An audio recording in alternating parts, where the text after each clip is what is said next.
need to play Zion because you're a bigger guy. Yeah, let me play like one of the biggest genetic freaks of all time.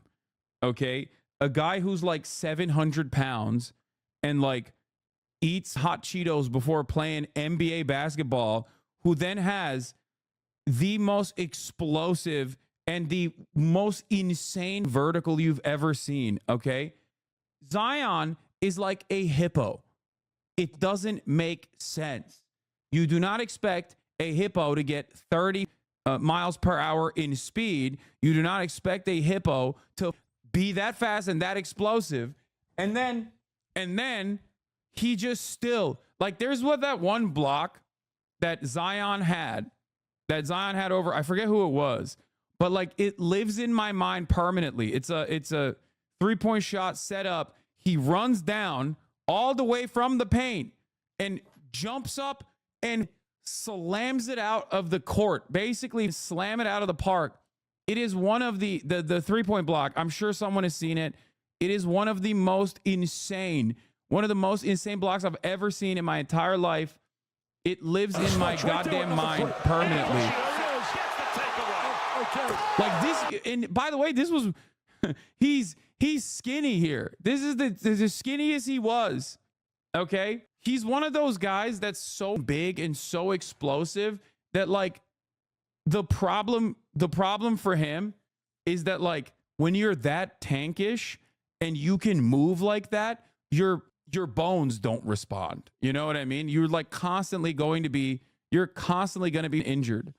It's gonna destroy everything because like, oh, this is the one I was looking at. Yeah.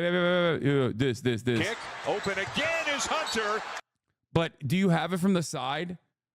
Like, no. This from here doesn't do it justice, dude. Look at this. Look. How many guys his size this is the block I'm talking about. Far, jump that. I need this, but from the side. I need this from the side with like what a catch. Williamson on Guy.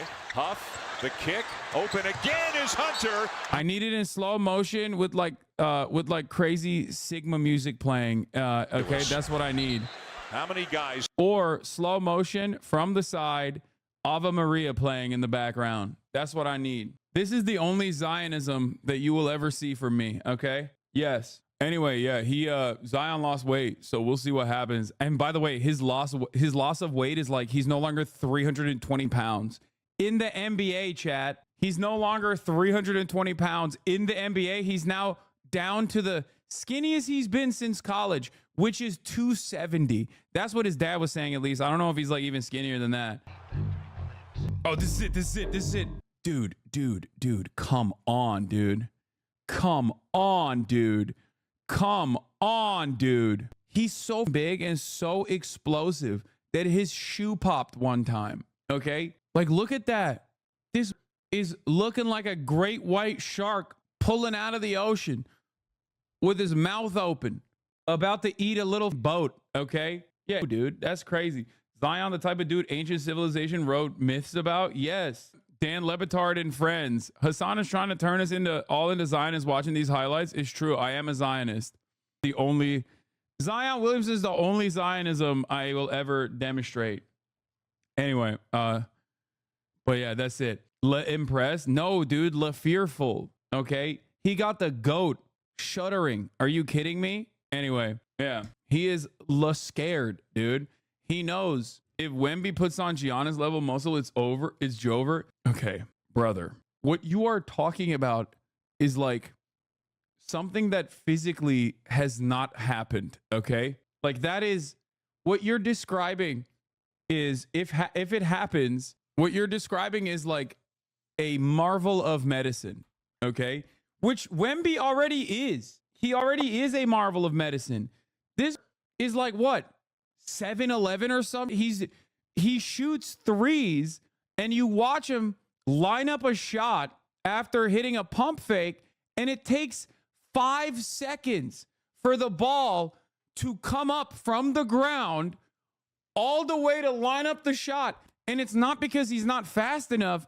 It's because of the distance, okay? It's not even that he's not fast. It's just it's a long way up there, bro. The ball has to take an elevator. That's how long his arms are. It's so funny watching him play basketball. It's like Slender Man. Watching him play basketball is like he looks like he's playing in slow motion, even though he's technically leaping ahead of everybody else. But because his body parts are so lanky and so long, your eyes are perceiving it in a different frame per second. It's weird. It is a weird thing. It's a weird thing to watch. Yeah, he's like 729 exactly. Yeah, he is. He is a custom 2K character. Zion is only 6'9". Yeah, tiny guy. Why don't they alley-oop every play then? They kind of do. What are you talking about? Have you seen the way he's been playing in the preseason? Alley-oop is like, when you're talking about Wemby, alley-oop, it changes. Like, it's not even an alley-oop at that point. It literally is just like, you could lob the ball at any point into the air at any part of the court, and he can reach back from behind and be like, oh, thank you, from the three-point line, and just slam it in. It doesn't make physical sense. He is literally like a different species. Like, I don't know. Can you glaze Bronny and how he's been playing in the preseason, please? Come on, dude. 0.9 points, points average so far. Get the out of here, dude. Are you kidding me? They're cooking him so bad, dude. It feels bad. I think Bronny just wanted to play Call of Duty. I don't think he wanted to actually play basketball like that. Like, he was just kind of forced into it. I feel like, look, I love LeBron. You guys know this. He is the GOAT. But I do feel a little bit weird about it because, like, I think it's just a weird situation to be in. Your dad is the GOAT. Your dad is the goddamn GOAT. And, like, the expectation is that you're supposed to be like that. Those are shoes that you cannot fill, you know? It's virtually impossible to fill those shoes, especially because he has no physical advantage, which is kind of crazy. I feel like God punished LeBron a little bit. God was like, I'm going to make you the best. And then your next of kin is going to be like 6'3". That's crazy, dude. How the are you going to be 6'8", just the most brawler to exist with the grace of a goddamn ballerina, highest game IQ of all time? Doesn't make any sense. He's like a game-breaking player, okay? Literal complete dominance over the league for 2 goddamn decades in a row, like since he was 18. Makes no damn sense. And then your son is like 6'3". He does not have like any of the physical advantages that he could at least lean on if he were to go to the G League and develop and then come back. And that kind of sucks. Doing tricks on it? No, I'm not. I'm just being serious. There are many good 6'3" players. Yes, but those 6'3" players also, like, they have something. You know what I mean? They have an extra oomph that I think they haven't. He's 6'1". He's not even 6'3". So I thought he lied and said he was he's athletic, he's just small. He can still be a serviceable defensive guard. Dude, what is the average NBA height now? It's like 6'6" or something. No. Like, you have to be an exceptional player. You have to be an exceptional player on, like, one thing. And in order to develop that, I think he's too far ahead. Like, it's just not, I think it's impossible at this point for someone who isn't there already. Like, he was like a mid-tier off the bench player for the USC. He already had health complications. I just don't see him becoming like this.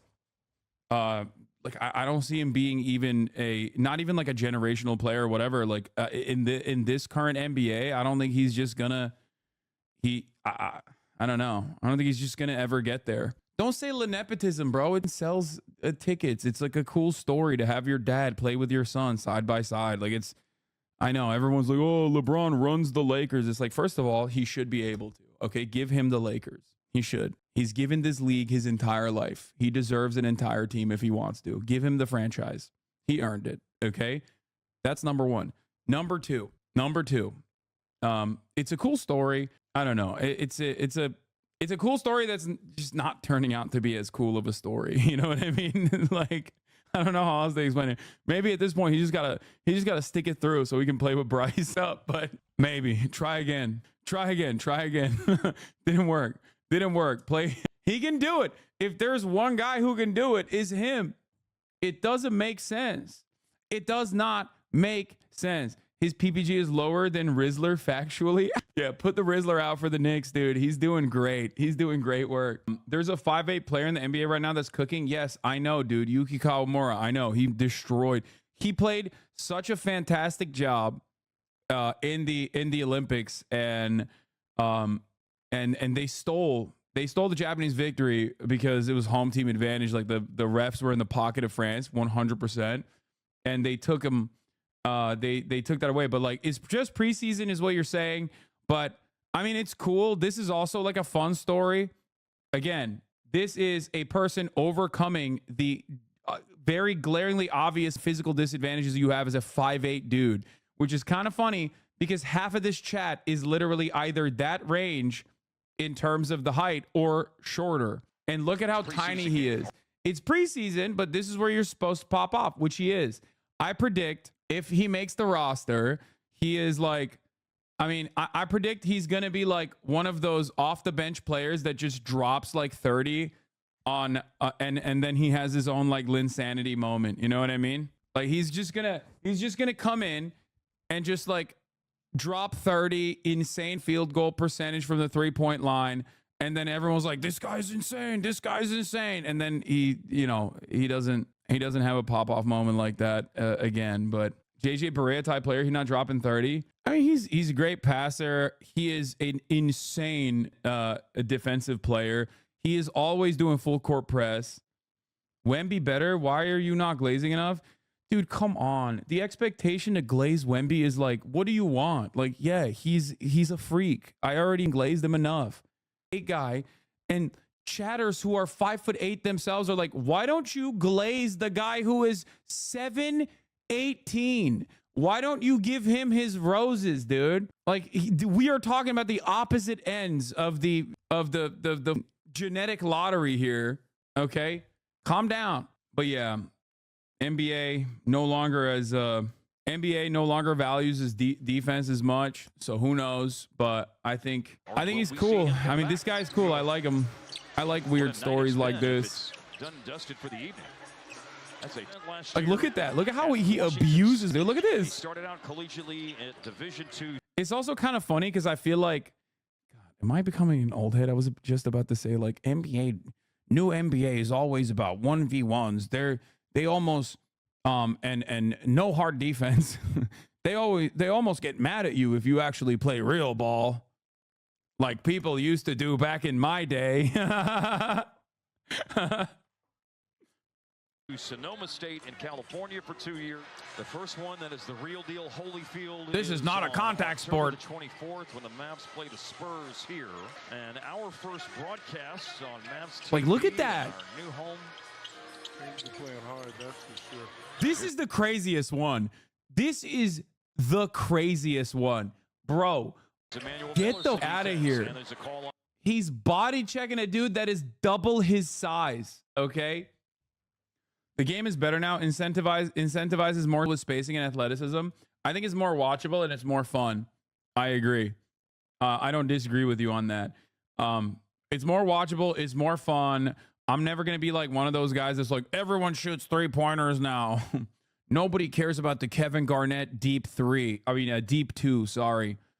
Nobody ever shoots 2-pointers anymore. You either take it to the rim and yam it in, or you take 3-point shots. I hate it. Blah, blah, blah, blah, blah. Whatever, dude. I don't care. I mean, it's fun. It's cool.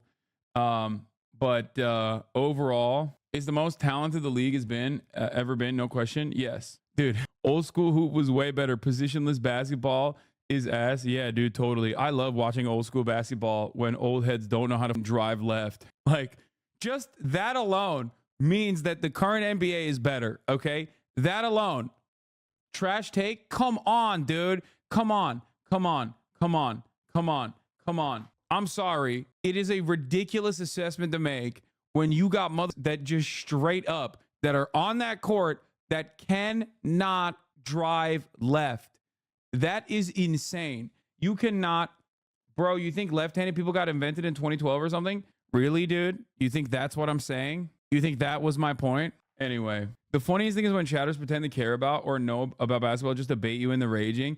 No, I mean, it's not one of those things that I care about that much either. Like, ultimately, I just think basketball is cool. That's it. And I love watching physical specimens demonstrate athletic feats like it's not even a thing. Like, it's just like it's as easy as breathing, or with the same ease that I eat like a chicken wrap, they are flying in the air. Sometimes I think your mic is too dialed in. If you're not talking, it's complete silence. Kind of lonely, to be honest. Don't worry. It's just, I think it's great. It's cool. Yes, I like watching men get physical. Okay, I like watching it. I like watching men get physical. I like watching men punish the hole. I like watching men do things with balls that I never would be able to do. Okay. Anyway, I haven't even blasted off yet because LeBron, I can't believe I forgot to blast off because LeBron Glaze, talking about my personal news, talking about basketball, inevitably went to LeBron Glaze, which of course is an hour-long conversation in and of itself, no matter what happens. And then we talked about the state of the NBA somehow. How the fuck did we get here?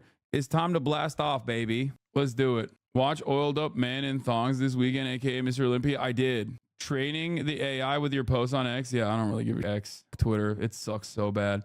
It was because of chatter compared to Zion. Yeah, what an incredible comparison. I wish I had like literally 1% of his athleticism, which is so funny because like I sometimes will get on Stephen A. Smith talk and he's just like a serial fat shamer. It's kind of crazy. It is kind of crazy to think about because it's like, dude, these people that we make fun of, like even Bronny, everyone talked about Bronny, okay? And it's like Bronny would destroy every single person. Like every single person. Like his level of is so much higher than the average person. It's like unimaginable. Zion Williamson, again, same. It's just you. This is how you sound like. Let's talk about their game. Oh, this is my favorite. Bro, Anthony Davis, 3-point shot, mid range, can put the ball on the floor. He can do turnarounds. This is the best. This is the best. How good Tim Duncan was! Oh my God! Everything. He's not even wrong though. Everything you just. Unk ball King Tim Duncan. You have no idea how good Tim Duncan was. I played against Jalen Green growing up since like 3rd grade, and you could tell he'd be in the NBA at that age. Yeah. They brought Zion and Nola, literally the best / worst place to bring him food wise. I know, dude. Have you had a beignet? Like, bro, incredible sandwiches. Oh God.